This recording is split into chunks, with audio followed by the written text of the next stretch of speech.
We're going to open this discussion with a few lines from Rudyard Kipling. We had a teapot and let it leak. Not repairing made it worse. Now we've had no tea for a week, and the bottom's out of the universe. This is more or less the subject of our discussion. What's happened to the bottom of the universe? Always down through history, minorities have ruled. And today, probably 10% of mankind, maybe less, is administering the other 90%, very seldom having any direct contact with the needs and problems of that vast majority. Therefore, at this time, it is about the proper moment to remind everyone that the greatest of all the world's potential resources is the human being himself. We are the one important factor in the survival of our way of life. We are also, to a large degree, important for the survival of anything else on the earth, and perhaps for the earth itself. And yet this tremendous common sense majority has little or nothing to say about the courses and procedures of our civilization. We are completely controlled by a small group of professionals. Now, these professionals are not necessarily evil. They are not necessarily foolish, but they are not in direct contact with the world they serve. They have gradually isolated themselves in ivory towers of intellectual superiority and gaze down rather benignly, if at all, upon the world which they are supposed to regulate. They are simply incapable of the job. In the last 50 years, we've had the greatest advancements in science and education the world has ever known, and we're in the worst condition it has ever been in. It is because our entire attitude toward survival has very little basic contact with the essential humanity which it is supposed to guide, direct, and advance. There is a new humanism that is coming up, which it seems to me is well worth consideration, and that is the dignity, right, power, and authority of the folk. The folk is the great mass of people, and in its own natural environment and with reasonable consideration, this folk is nearly always right. There is some basic value there, which expresses itself through the simple and natural interests of average persons.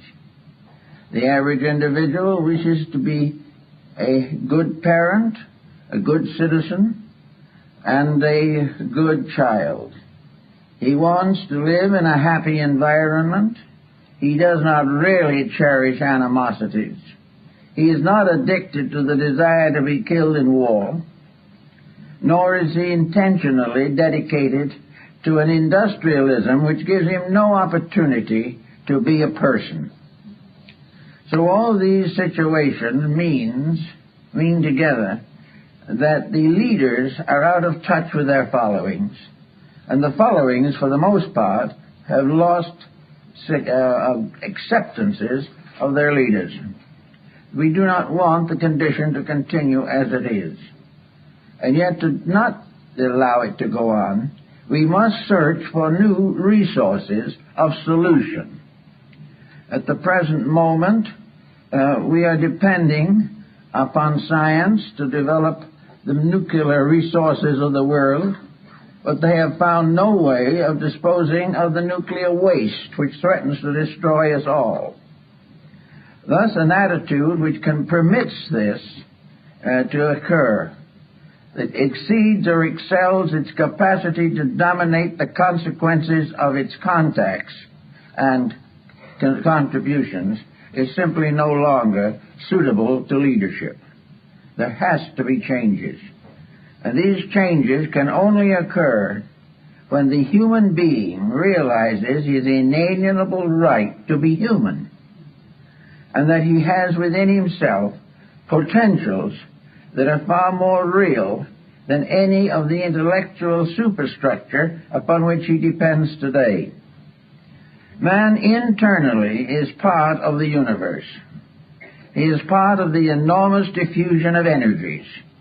He is as much part of the great plan as a star or a meteor or a comet. He is, if he can go within himself far enough, he can find the laws of his own survival. But he has refused to have the opportunity to have this researching within himself. The moment he arrives in this world, he comes under the influence of this strange leadership of infallible errors with which we have all been afflicted. He goes to school, but he is not taught to think. He is not taught to use his own resources. He is told to accept, to read the textbook and come to the same answer. If he does not come to that answer, he will not graduate. And if he will not graduate or does not graduate from school, then he cannot enter the institutions of higher learning. And if he doesn't enter those and become proficient in the beliefs that they hold and become a willing perpetuator of the status quo, if he will not do all these things, he is an outcast. He is then regarded as simply being a mediocre person wandering around in vagaries. This type of situation is getting to be a little too difficult. We are all sympathetic as we see these great monuments rise to human ingenuity. We realize how young people can become utterly fascinated with computers, how they can also become entranced with the possibility of making a trip someday to the moon. These things are tremendous inducements and are passed off constantly as indications of progress. But no one is paying any attention to the sewerage. Out of these predicaments that we are passing through is a vast byproduct of waste, a byproduct of danger, of war, a byproduct of epidemical diseases, of disturbance of Earth's balance, of disruption of crops. All these things are the results of unthought out programs in which no one is interested in doing anything except landing on a planet somewhere else, and has no time or thought to take care of the planet that we live on today. Now, it's very hard to convince people that we should be more thoughtful in these matters. But as press report after each other, and many of them, show the difficulties and the dangers of all these situations brought home to us almost every day, something should be done. But the great remote body of the approved professionals does not pay any attention to these rumors at all. They arise from the unenlightened, whereas those of special privileges and special educational dedications go right on adding to the mess. So out of it, I think we have to find out where we stand in relation to ourselves. We have been given a terrible inferiority complex. The average individual bows hopelessly and helplessly before the wisdom of the elect. He is afraid to express himself because he will open his environment to ridicule. He is not sure of himself because he has been talked down from the time he was old enough to read and write. He is therefore in a confused state and has forgotten that of all the devices that man has developed, he will never develop one as important as that which was bestowed upon him by nature himself. This is the burden that we have to study more and more carefully these days. If we are looking for solutions to problems, There is no use looking where problems are being made and never solved.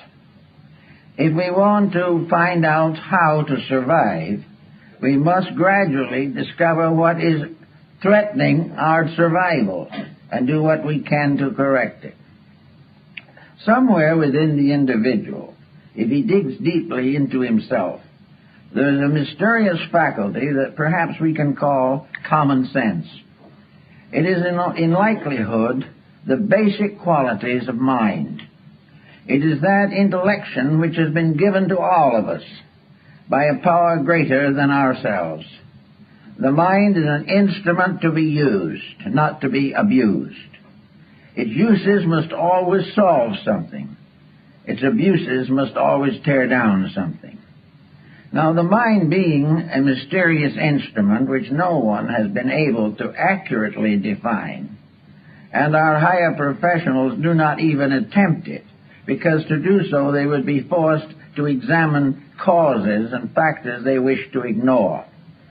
But the mind remains as the one saving hope in this particular emergency. Somewhere within each individual is a kind of solutional power which should be cultivated instead of inhibited. The moment we find that a child has a mind to think with, we should help it to think with that mind. Thinking is very different from accepting somebody else's thoughts. Thinking is not to be gained simply by reading a textbook and agreeing with the author, or, for that matter, disagreeing with the author. The real fact of the matter is that every effort today is made to prevent the actual active positive use of the mind. It is being cultured to become an instrument. We are trying to make the mind into a robot. We want to have a mind that will serve situations that are essentially false. We want a mind that will agree with the prevailing policy, even though that policy is going nowhere.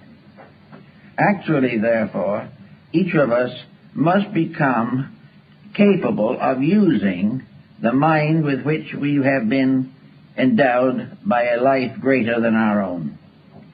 Actually, the tendency to break away from the conventional and the conservative is growing every day. We are more and more aware that we are the victims of something that is not right.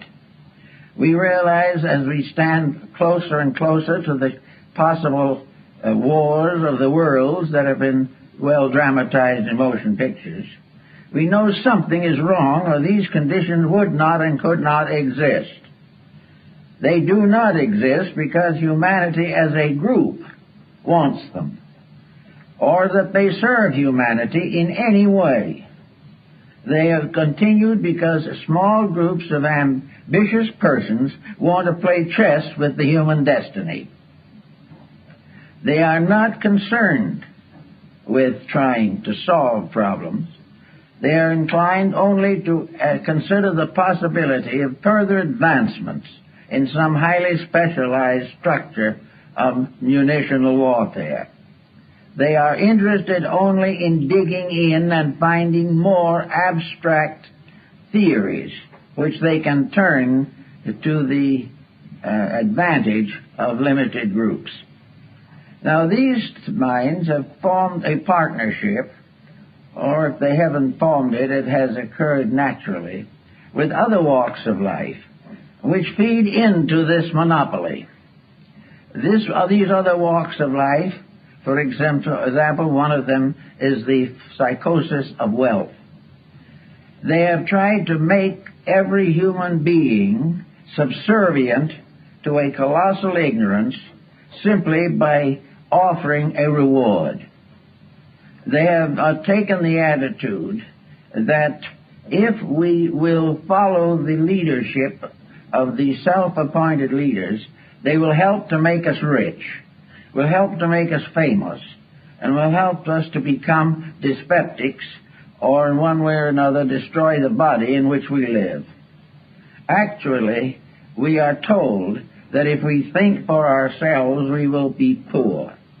If we think as we are told to think by the elect, we may retire as vice presidents of some monopoly and have a grandfather's clock presented to us in recognition of 45 years of faithful service. My uncle got one of those clocks. But these years of faithful service, what did it do to him? It destroyed in him the entire structure of individual creativeness. He did what he was told. He went to office every day. He followed the rules exactly. He had a fair living and was able to support his family.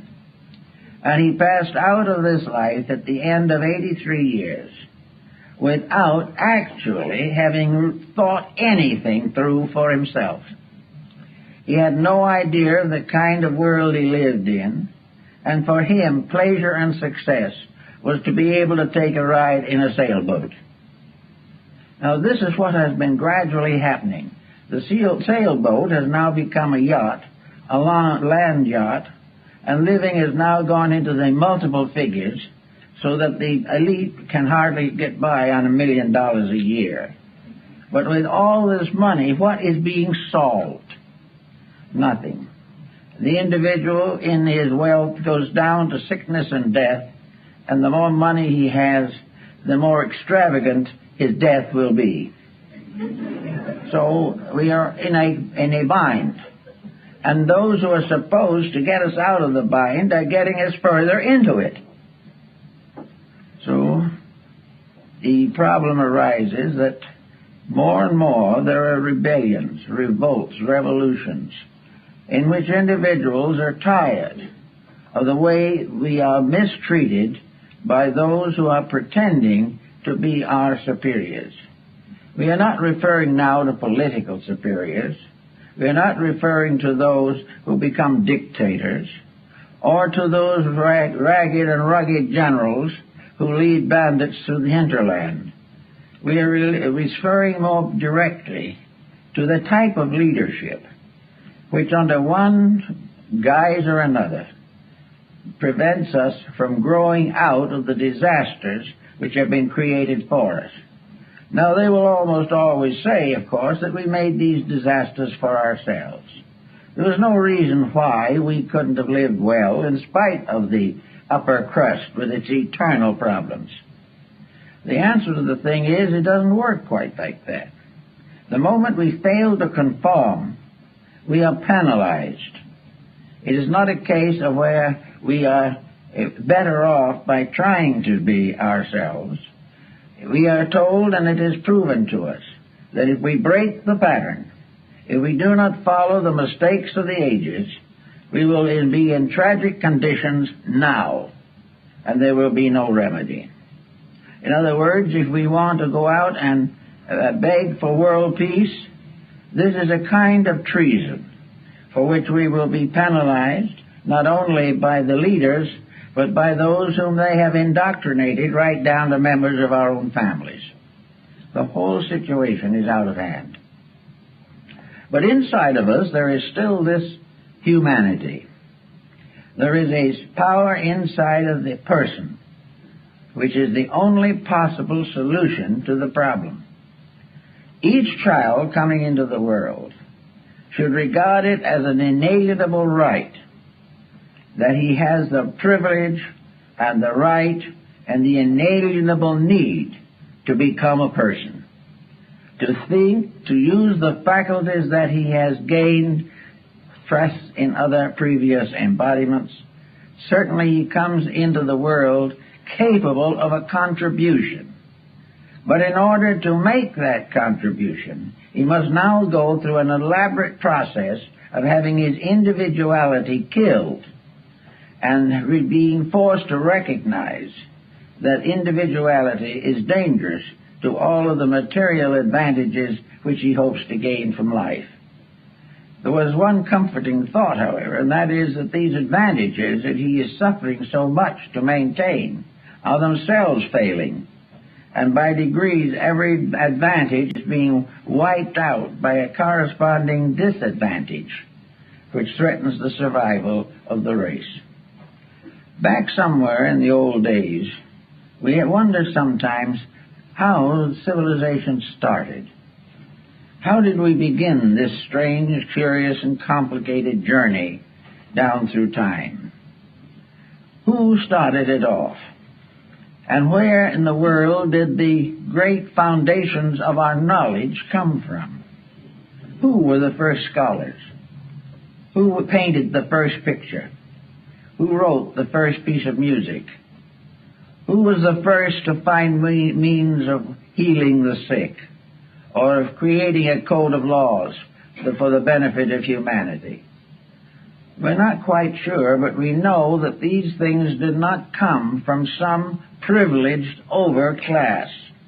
They came through the recognition of the necessities of survival.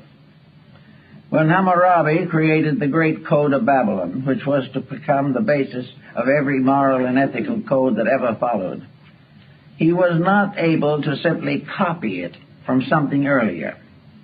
It came out of the ordinary practices of the day. He lived in a world as we live in it, much more restricted, but still there were the token symbols of everything that was going to come. So he found out that people shoddied their goods, that they cheated each other, that when they built a house they did not put in the materials they had promised. And when they said they would do something, they did not keep their word. When no one was looking, they stole something. When someone else was not looking, somebody stole the man's wife. All the way along, there were injustices. So to meet the injustice, Hammurabi created a code of ethics. He said very simply, if you stole, you have to put it back and be punished. If the house doesn't stand up, the man who built it will be penalized, and if he does not make a good correction, we'll toss him in prison.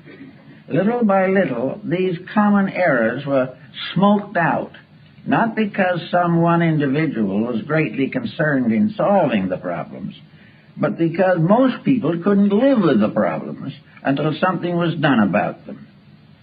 In the Spartan system, Lycurgus became a very prominent figure. He found that the Spartans were rich and powerful and given to luxury, that they were now trotting about as though they owned the earth, that their morals were getting worse as their prosperity grew greater. So he decided to put the whole thing back into its old pattern, the way it was. And he created a system so strict in Sparta that he cut crime down to virtually nothing. And it was very simple. When difficulties arose, they were looked over carefully, and whoever was blamed had the book thrown at him. Probably a rock at that time. And he was punished properly. He couldn't hire a lawyer to get out of it. He couldn't talk himself out of it. He had to face the consequence of his own actions. And also, Lycurgus made self-discipline and the curtailment of luxuries the basis of national strength. Now, we don't particularly want to follow his example, but it doesn't seem that luxury today is improving as much. In fact, we are now suffering from all the ailments that Lycurgus decided he was going to cure. And for 500 years he did cure them. And after he was gone, the process was continued, and for a long time Sparta was more or less a well-disciplined, orderly, low-crime country. But of course, that was long ago. We are supposed to forget these things and not to realize how our forebears solved problems. The great intellectuals tell us, oh, don't worry about the past. We've outgrown all those homely laws. They'll look to the future. And now people are beginning to look toward the future. They don't like what they see because the future doesn't look very attractive. If, however, we realize that back in those days, when the tribal chieftain made the rules, when some oracle spoke the decisions of state, and where all the legislators bowed before the altars of their gods and depended upon divine support for the perpetuation of their priestly and princely activities. Things were quite a bit different. They were never perfect, but there were things that were happening all the way along that could have helped. In the midst of all of this, we also had the Mosaic Code. Now, Moses was not a graduate with a Phi Beta Kappa key. Moses was a wandering shepherd. Jesus never went to the university, but his rules, laws, and principles were greater, more noble, and more enduring than all of the accumulated intellectualism of the last 2,000 years. And out of it all has come a tremendous moral influence on mankind. Between Moses and Jesus, the foundations of the morality of the West were established. Both of these were simple persons, comparatively unknown in their own time, not leaders of any particular branch, but persons who had discovered the power of the individual to be right, and what that power could do in the long run of human destiny. So we have these codes, but as they interfere with our present programs of progress, we have a tendency to deny them. It is easy for the intellectual to refer to the mythologies of religion. It is very possible for the physicist to assume that the idea of God is an escape mechanism of the unintelligent. But at the same time, this escape mechanism was an escape, and the situation we're setting up doesn't seem to have an escape. We do not find the answers. We do not find something better to take the place of that which has been gradually run down by sophistry. We are not solving these problems. There are trends, however, showing up, and I think perhaps our international situation is going to contribute somewhat to them, in which the facts are becoming undeniable, and where we are no longer going to listen to the type of thing that we have been hearing for so long.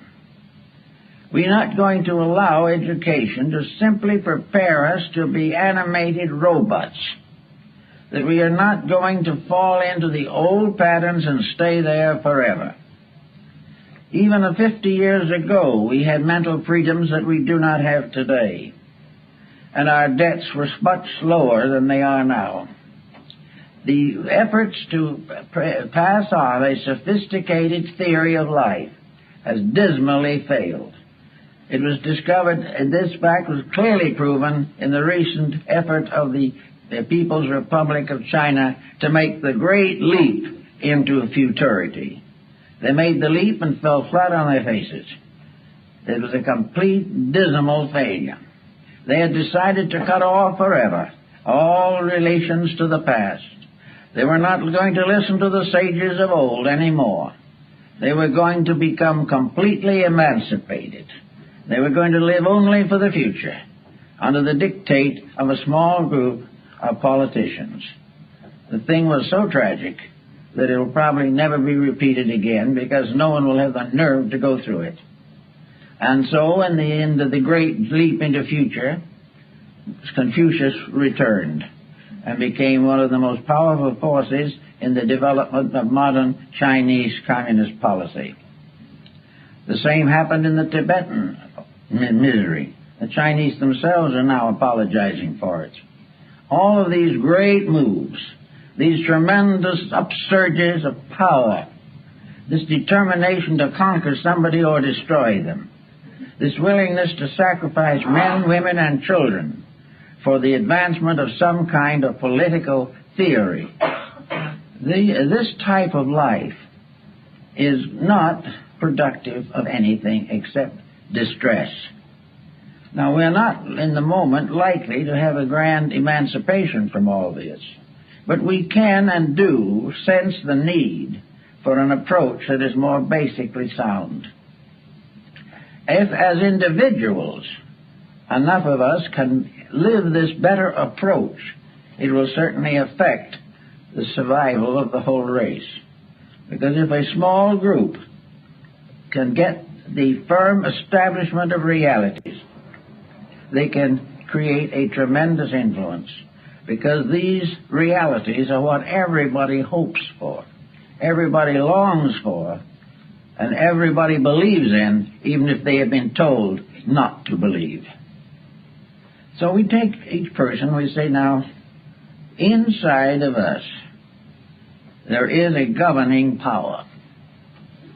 A governing power that, if we give it a chance, will carry us with reasonable security through the days of our years. This is something that we are born with. And if by some circumstance our previous karma does not make this very obvious, then we must find the fact that an embodiment or an incarnation in which we are unable to control negative factors in our lives, this incarnation bears witness to unsolved problems of the past. It means that the person who has a disposition that is difficult, unpleasant, or unstable must work harder, because it is the evidence of previous mistakes. It is the evidence that this individual has lived by compromise for a number of embodiments, and finally cash karma has caught up with him. And he has to, for his own survival, work that much harder to prove that he can conquer his own mistakes. He did not conquer them in the past, so they now appear sometimes as though unreasonable and unjust. But he must face them. Normally speaking, however, wherever a person is faced with a problem, a natural problem, he is also inwardly aware of the natural solution. He may not want that solution. He probably doesn't, but it's there. If this person is properly trained in childhood, then we may hope for better things. But the new generation, if it is not to be created into a team of robots, will have to start early to become aware of its own self-individuation. So in childhood, in early childhood, the child must receive the inspiration of constructive thought. We must all learn, whether we want to or not, that the little despotisms on this planet have no permanent significance. The mistakes that we are making are just evidences of failure, and they will never win, and the wrong views will never succeed. That the actual problem will always be the same. Truth must survive and must finally conquer all forms of untruth, must ultimately become the basis of an enduring way of life. Nearly all nations were created by an effort to escape from the tyranny of some preceding power. After a while, the new nation becomes a tyrant in its own right, and so the miseries go on until we begin to search for the cause within people. Now, in the last 60-some-odd years, I've known a lot of people, and I've worked with a good many of them in one way or another to try to help them to straighten out the problems of internal living. Most of these persons are in a daze. They do not know why they are suffering. They do not know what they have done that was wrong, because all they have done is what everyone else is doing. And this in itself makes it right, although everyone is in the same trouble. People do not like to realize that when they live badly, simply because others do, they must sometime face the sorrows that those others must likewise face. The person has to gradually work for an individual integrity. Now, we may say that most people today are not strong enough or enlightened enough to work out an elaborate plan of personal salvation. This was known and has always been known, and it's because of this that the sages and prophets have come to mankind. The most important thing for the individual, whether he be an electronic physicist, whether he be an astronaut in space, or whether he be down on Earth building a house or working in a store, each individual must realize that regardless of anything, Nature's rules will not be broken. And the most important of these rules that we can recognize today are the Ten Commandments. That there is no way of breaking them successfully. That no scientist has ever been able to create something to take their place. He can ignore them, he can deny them, he can write violently against them, and yet they operate and he fails. Therefore, we have these commandments, which have more or less come down to us as family truisms. They're available to everyone. And so are the teachings of Christ, the teachings of Buddha, the teachings of Pythagoras, of Plato, of Lao Tzu. All of these teachings are basic. There is not one of them that came from an academic source. They all came from a dedication of an individual internally enlightened to the service of his fellow men in trouble. Therefore, there's no evidence that great scientific achievements will ever take the place of the Ten Commandments, or can deny them, or can create a civilization that can endure without them. Yet today, to most part, religion, which has become associated with these problems, has difficulty in surviving the pressure of science. The only way in which it has been accomplished at all is that religion itself has highly modified its own beliefs and goes very lightly onto the subjects of the Ten Commandments, allowing more and more freedom of the individual and the greater hope of vicarious attainment, that the individual will ultimately be saved, not because of his virtues, but because of his memberships. As long as this continues, we're not going to have much progress in that field, but the great intellectual group is well satisfied. Now, with the problem of trying to find out what to do, we find people, I've found them with very strange complexes as to what to do. One will tell you, yes, I do believe in the Ten Commandments. I believe in the Sermon on the Mount. I believe in the teachings of these great people. And I'd like to live them, but if I live them, I'm likely to be poor. That's bad. Instead of worrying about being poor in spirit, they are worried about being poor in worldly goods. So we do the best we can considering the situations in which we find ourselves. Now, there are problems that you have to face in these fields, and where life has become a series of accepted responsibilities, these cannot be ignored. But there can be a series of improvements over long periods of time that can not only influence the person, but his descendants and those in the community in which he lives. The problem of the person not being able to keep all of the commandments does not justify him in trying to break all of them. He has the right to improve what he can and the best he can. He can have the right to prove that he is conscious of the needs of the society to which he belongs.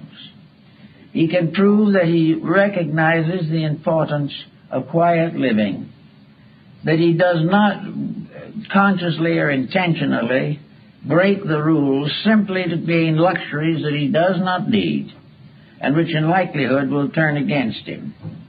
And nature, in working with luxuries, has a lot of tricks up its sleeve. The luxurious individual, with more money than he knows what to do with, and very little thought about how to do anything, this individual with more money is in a condition to destroy himself more quickly and more effectively than if he had less means. Money can become the basis of the complete degeneration of character. It can afford all the dissipations which are no good for it. It can overlook all the natural social responsibilities which people of less means share. So wealth becomes a punishment unless those who possess it are able definitely and completely to dedicate it to the common good of all mankind. Anything else is going to simply make life difficult for themselves. So wealth is not a reward for wisdom. It is usually a reward for selfishness. And nature does not agree to this. And so in one way or another, it is forever penalizing those who break the rules. Another type of thing that we could use, perhaps with advantage, is the idea of living in honor with family. Honor the father and the mother. This is, of course, practically ceased in a highly intellectual civilization. No one has time to honor anything. Only time enough to remove all possible obligations and responsibilities and live as free as they can. Therefore, family, for lack of that, for lack of the little horseshoe nail, the nation was lost. Because, as Confucius points out, when the family fails, the entire empire is ready to collapse. So as more and more homes fail today, more and more troubles accumulate. Juvenile delinquency, crimes of all kinds, vicious misuse of funds, all these things, unreasonable fees for various services, all represent the failure of ethics to control. When ethics fails, evil moves in. And everything that is corrupted ethically will ultimately corrupt the society to which it belongs and fall in dismal failure amidst its own corruptions. So, the old rules were tested by the trial of ages. They were not brought down by some small group of superior persons. They were part of the human experience. Now, we have built ourselves now one of the most intimate human experience situations that it is possible to imagine. It is becoming obvious that human experience is telling us that we're in serious difficulties. Now, this does not mean that every individual is going to be destroyed by the common troubles of his day. The scripture also tells us that no thousands can fall on the right hand and thousands on the left hand. The just man shall not be moved.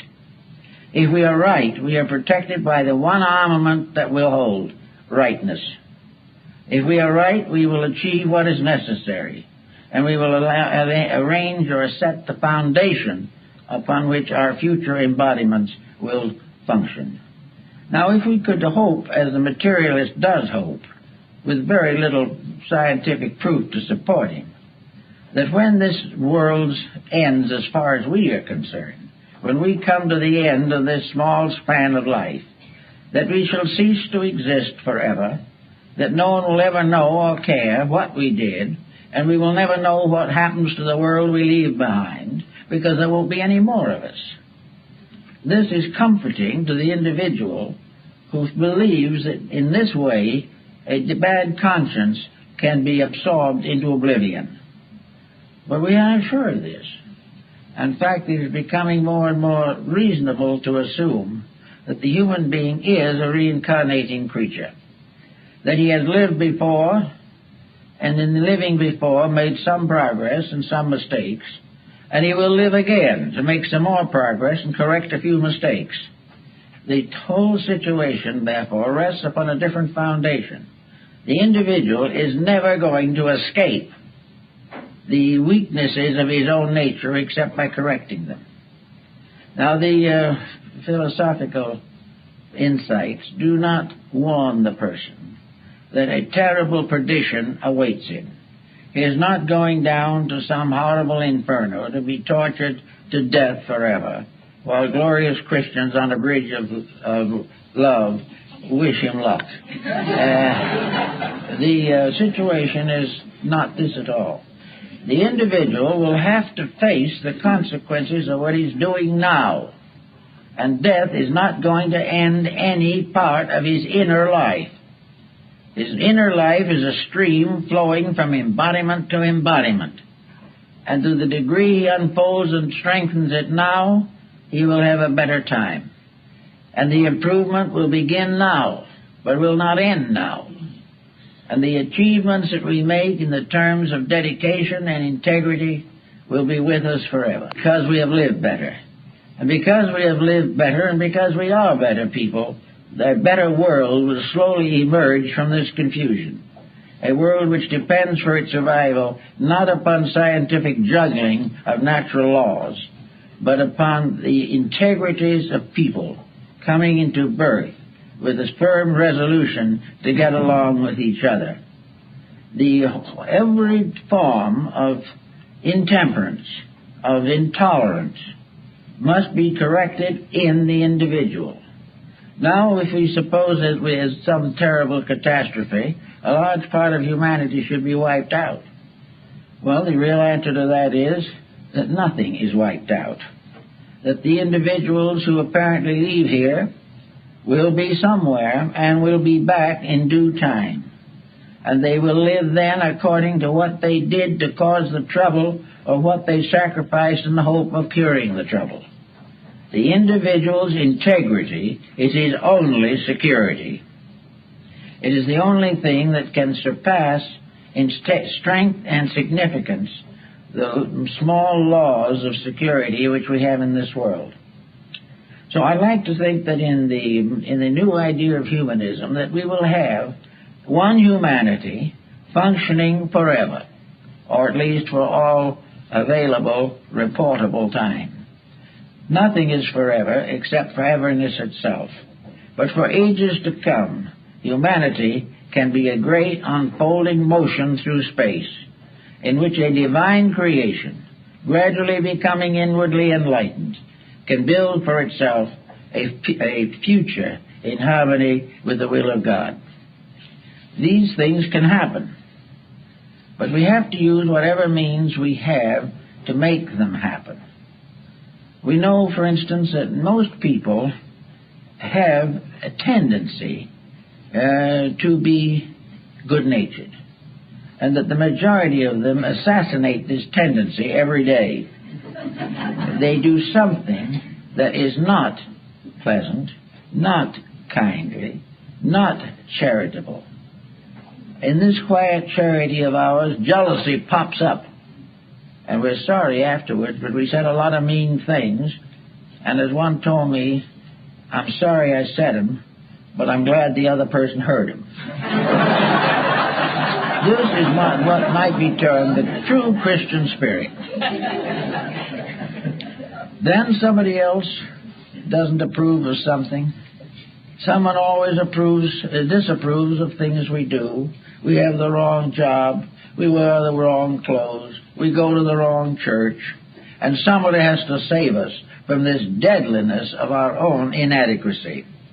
So someone who doesn't know a thing about it will become a violent reformer. If by any chance we prefer our way to the recommendations that this other person makes, then the other person is righteously indignant. They have been denied the right to save us. And so another feud starts. Everywhere people get all worried about something. They're worried about the church their friends belong to. They're worrying about the race their children marry into. They are worried about the job they have. They are worried about the politicians they have and would like to vote for someone else. When they do, they'll keep right on worrying. So people are all upset. And the natural kindliness of the soul has no chance to express itself. This is the reason, probably, why monastic orders sprang up in different religions, and those who wished to live the good life simply separated themselves from society, retired into a convent or a monastery, and remained there, spending their lives in prayer and meditation. This sounded as though it might be a pretty good idea, but it was actually a failure, for the simple reason that these people gradually became useless. They did nothing for anybody except try to save their own souls, which was a mistake. The whole of humanity is built upon an idea of cooperative comradeship, everybody helping everyone else to fulfill their proper, reasonable, and honorable desires. So in true, the idea of a true humanity, modern humanity, is a cooperative, a process in which the problems that arise are solved by the people who have them. Imagine what it would save in the terms of money if we could all solve our own problems, rather than spend elaborate sums in order to have professionals try to solve them for us. If we could take care of the little differences that come up, so that we have no longer lasting grievances, we would have better dispositions, there would be fewer heart transplants and things of this kind, because we are destroying our own dispositions and our health by our attitudes. So if we want to try and get into this better world of the future, we all have the right to be right. We have the right to do the thing as it should be done, regardless of how other people do it. We have a right to be kind even when others are unkind to us. We have a right to be honest while we are being cheated. We have a right to be patient while things go into confusion. We have a right to become bigger than circumstances. Until we are, circumstances will continue to press down on us with an almost irresistible force. So we have the right at all times to a strength beyond anything that the world can confer. The strength of a dedicated will is beyond human attack. We can do it. Now, the dedicated will in ancient times sometimes led to the stake, torture, and those kind of problems. Fortunately, those days have more or less disappeared, although some of it seems to linger in the outskirts. But we are now largely safe physically. The main thing is we are ridiculed and we are penalized if our attitudes are not in harmony with the times we live in. This type of penalization, however, is becoming so general that there is a tendency for those so penalized to unite, organize, and stand for their rights. Little by little, the policies of entrenched minorities are being broken down by the people whom they have failed to protect. And little by little, the great power of the many is being restored.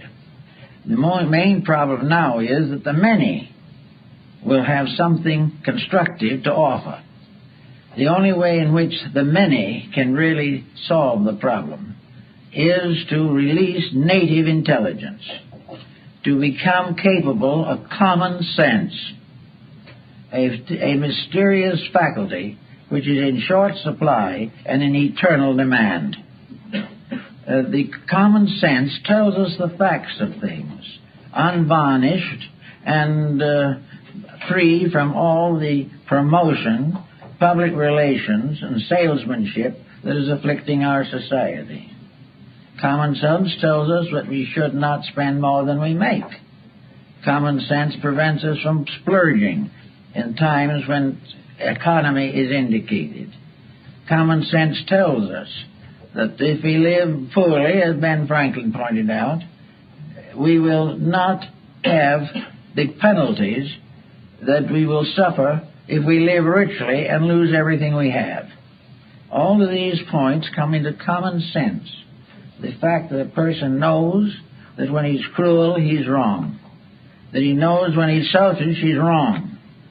Knows when he hurts other people, he shouldn't. And knows that when he is wrong, he will apologize. And that he will live within his means, and that he will bring to his family, or their families, all of the ideals and integrities that will help to build them into a closer unity. All of this also demands, whether we know it or not, or care for it or not, that each individual shall have some kind of a religious life. A religious life is not a superstition. Materialism is a superstition. The individual who believes that those who have never done it are suddenly going to do it are superstitious. Actually, the great strength and security of humanity is in the inward realization that there is a power that man cannot pervert, and that this power has never been revengeful, that this power has never tried to hurt anybody. This power is a kind of a universal law, benevolent in every aspect, working constantly for the improvement and salvation of all that lives. But this law is real. Those who break it feel it in the form of punishment. They feel this law suddenly standing against them and injuring their private projects and their personal wishes. But if we have one great divine benevolent principle at the source of life, if we can realize this, and if we can survive the skepticism of persons who know nothing about it, we can have a great strength. In Japan, one of the Buddhist sects is given to making pilgrimages of various kinds. And in pilgrimage, the pilgrim walks from one shrine of his sect to another, wearing his broad-brimmed straw hat. And on the straw hat is a monogram, which says that he is never walking alone, that he is making this journey with another, and that other is Buddha. That wherever he goes, whatever he does, the other is with him. The other meaning truth, meaning integrity, meaning righteousness, is with him and always will be. This lack of isolation seems to be very important in some religions and in many Christian sects.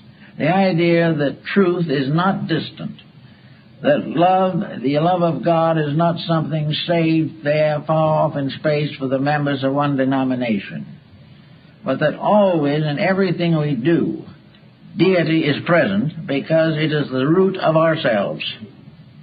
No one can be alive without deity being there. And when life here ceases, deity goes on with the deceased into another dimension of life. So always having with us the power of infinite good and the power of infinite love, we should be able to do a little better in meeting the daily problems which may cause irritation or dissension. All we have to do is keep the rules. We have to keep the ethics, keep the integrities. We have to be kind. We have to represent our understanding of compassion. We have to be slow to criticize the acts of others because of the mysterious limitations within ourselves. But little by little we can gradually get to a point where some of the common mistakes that are not only making us trouble, but through us the whole world, we can escape from this net of our own compromises, that we do not have to compromise. We can do it right in the first place if we really want to. Now, people who do not understand these things do not really want to change. I know people whose great joy in life is nagging someone. Nothing else seems to really supply them. But if you took those persons and analyzed them, you would find there's something wrong inside. And here psychology comes into the situation, but mostly in a half-baked manner. The individual who doesn't like anyone goes to an analyst to find out why, and he gets a definition which is probably essentially true. That he is that way because of incidents in his own previous life, which he have been submerged, and which are now fighting their way to the surface at the expense of his present disposition. This is probably reasonably true, but what do we get as a real solution for this? How is this individual suddenly not going to do it? The idea is that if he finds out the cause, he will correct it himself. This is optimism. He generally doesn't do anything of the kind.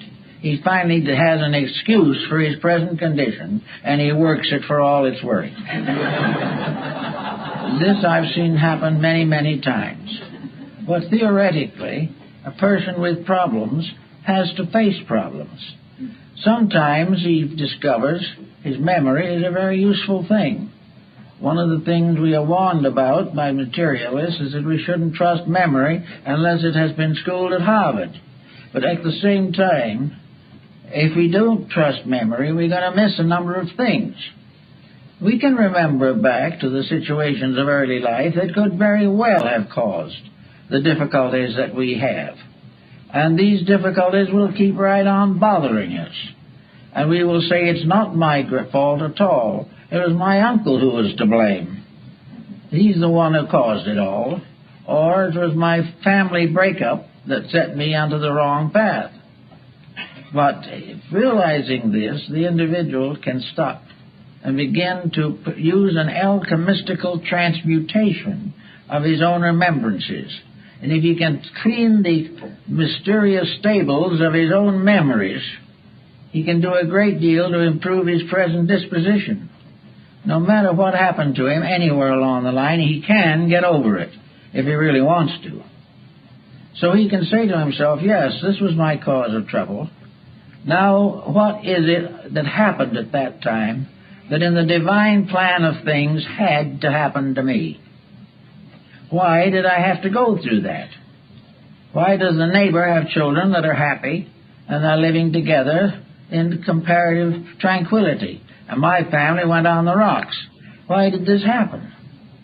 Well, there are all kinds of answers, but the substance of the matter is, as we look at it today, that the condition that has been caused is wrong, and that this condition has been allowed to control life and make trouble for the individual maybe for 60 or 70 years. He's never got over his grievance.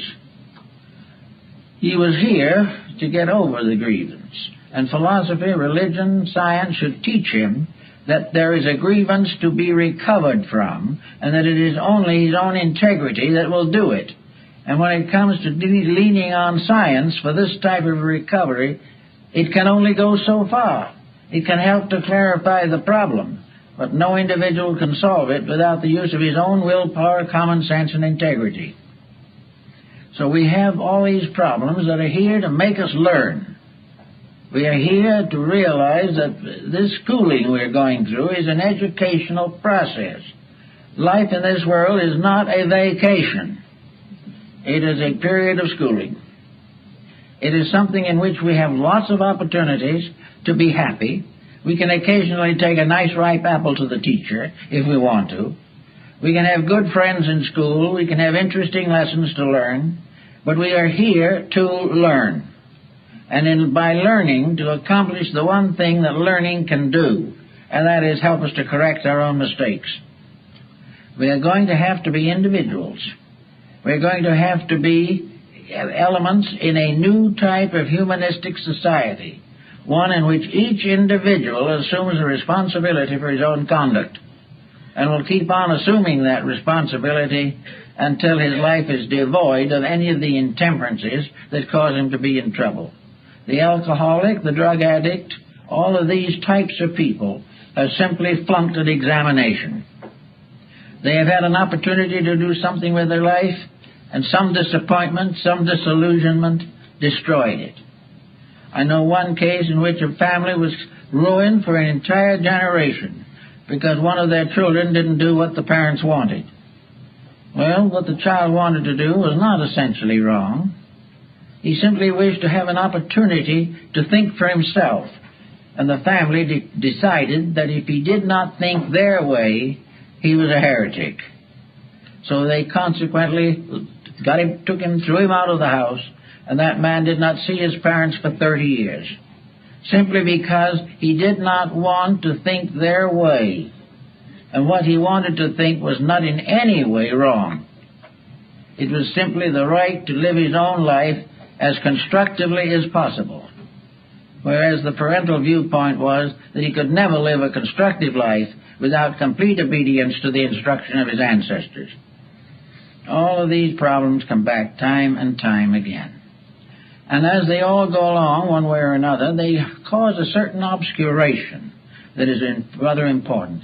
At a time when the whole world is in trouble, where no one seems to be quite certain what should happen next, why is it not possible for the private citizen to at least gain certain securities from world conditions? If we really understand life, we can learn from this situation We can gain new strength for proper integrities. If we have been a little intolerant in our religion, we can look around and see today what happens with intolerance in religion, what it is doing to millions of people who are murdering each other in the name of divine love. If we want to know what's wrong with our economic system, we can find out. We can see how a complete addiction to the profit concept with no consideration for values or for moralities or ethics, that money being the only suitable reward for anything, we are all moving inevitably towards bankruptcy. This we can see, and we take what little funds we have and use them wisely, kindly and graciously, and not in the desperate effort to make more from them than they are worth. And the same is true of health. Our health problems are largely controlled from within ourselves. Most ailments begin through a corruption of natural law. Something goes amiss, we do nothing about it. We keep on breaking the rules until finally the body gives up in despair. A good disposition is invaluable to the health of the body. The nagger, the critic, the individual constantly on the ragged edge of unhappiness or antagonism, was bound to suffer physically as a result. In many cases, the mental breakdowns of advancing years are simply due to the fact that the individual never used his mind properly when he had it in full supply. Everything has to work out. We have to get the things that are needed, and we have to do them. So our courts of law are buried in cases, most of which are in one way or another a monument to ulterior motives. Our hospitals are bulging with patients who are paying exorbitant fees for failure to have used common sense in the first place. All our industries are in trouble.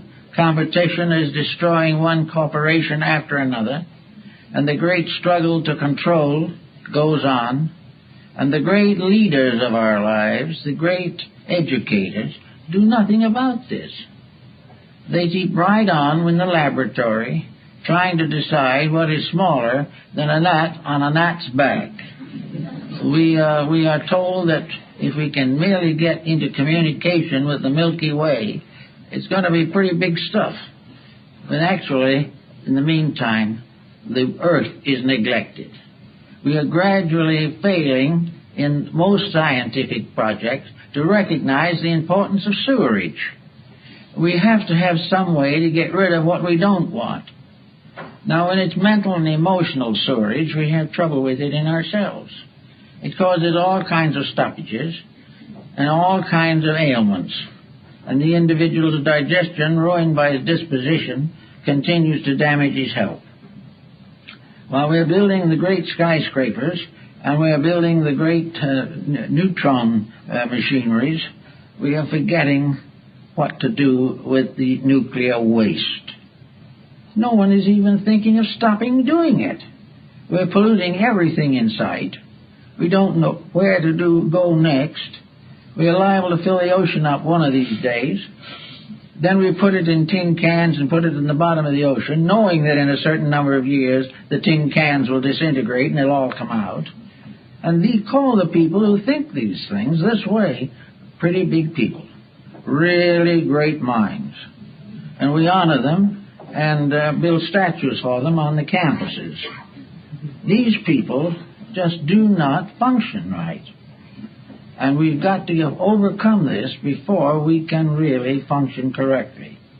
Now, we're going to leave the world, not in the not too distant future, most of us, and it's not going to be all just up to us to live in the new world that's to come. We may come back to it.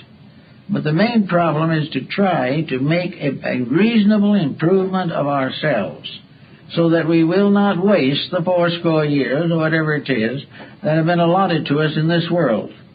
The only successful solution is that we will leave this world a little wiser and a little better than when we came in. If this achievement is not there, then the real purpose of embodiment has not been achieved. We've got to try constantly to leave this world better ourselves and leave behind us a better world than the one we came into. Now, this is against political ambitions. It is against all this great power play that we are living with. And we look around us. How about the simple process of taking some of this vast amount of money that we are spending in all kinds of weird projects and seeing if we can't, instead of putting a man on Mars, make life safe for a man on Earth? Why can't we begin to use our research facilities to clean up our own dirt? Why should we spend all our time wandering about in space where we're having nothing but trouble here? This is something we all have to work on, but it calls for common sense. And it has always been the same. After a certain period of the misapplication of authority, the people rise to solve their own problem. And today there are more and more who are concerned with these problems and who are determined to do something about them. The whole purpose, apparently, of human existence is to make this world safe for humanity. The great science of humanism is the science of how it's done. How can we make sure that poverty, crime, unemployment, and corruption of basic elements and materials, the exploitations of natural resources, how can we be sure that these mistakes are corrected? What kind of a level of intelligence do we have to establish to make sure that life here is saved from the corruptions of selfishness, superstition, and fear? If we do not accomplish this, science has not done too much for us. But if science can now turn and devote itself to the explanation of the reason for humanity, the aims for which we were intended, the plan to which we belong, and will give us a working schedule of self-improvement and cooperation and integrity, and gradually weed out dishonesty, we will all have a much better chance to live. And this is the problem. There is a lot of potential genius in the human being. Most of this is now killed out. The individual is not permitted to become the great scholar, the great philosopher, or the really great scientist, as was the case in ancient times. He is not permitted to be a great artist. You can only think now of painting something that someone will buy. And because of the low level of the customers, his art is becoming more and more deteriorated, and so is his music. All of these things show the decline of values. And at the seat of it all is a great educational institution, with the primary purpose of which should be to perpetuate values, to make them real, to give the individual a trestle board of achievements and plans and programs and projects by means of which each individual in his own way will have the opportunity to live his life constructively and in conformity with natural law. Until these things are achieved, until this is accomplished, we're just going to have trouble. But this new system is arising. Everywhere on earth, people are becoming more and more conscious that the first problem that must be solved is humanity. And that when that is solved and we are all safe and sound, then we can speculate. But until that has been achieved, the attention being directed to other things almost exclusively is dangerous. We have to solve the human problem first. And the only way we can do it is to bring it into harmony with natural law. For nature knows how we should solve it and always has. When we departed from natural law, we got into trouble. When we can go back again and find out where the mistakes were and get the ship of state back on the proper course of life, we will find that things will work out reasonably well. Well, that's it.